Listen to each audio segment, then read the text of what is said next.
अष्टमूर्ति शिवस्तोत्रम्।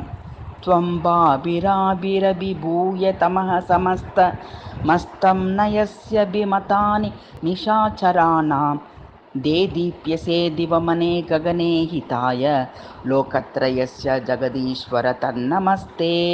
लोकेतिवेलमतिवेलमहामहोभिर्निर्भासितौ च गगने किल लोकनेत्रः विद्राविता किल तमाह सुतमो हिमांशो पीयूषपूरपरिपूरित तन्नमस्ते।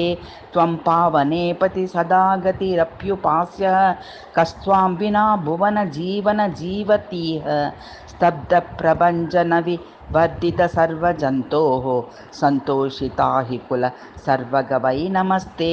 विश्वैकपावकनतावकपावकैक शक्तेरुते मृतवत्तामृत दिव्यकायं प्राणिष्यदो जगदहो जगदन्तरात्मं स्तवं पावकः प्रतिपदं शमदो नमस्ते।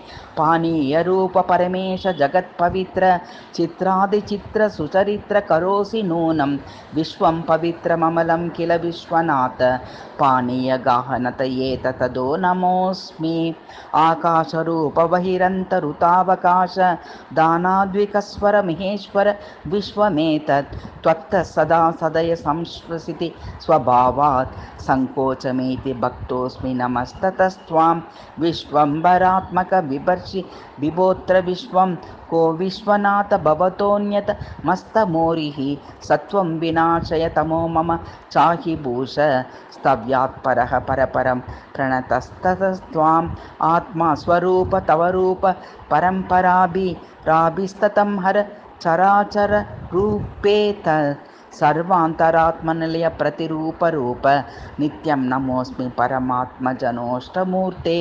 इत्यष्टमूर्तिभिरिमाभिर्बन्धुबन्धो युक्तः करोषि खलु विश्वजननी मूर्ते एतत्ततं सुविततं प्रणतप्रणीत सर्वार्थसार्थपरमार्थ ततो नतोऽस्मि।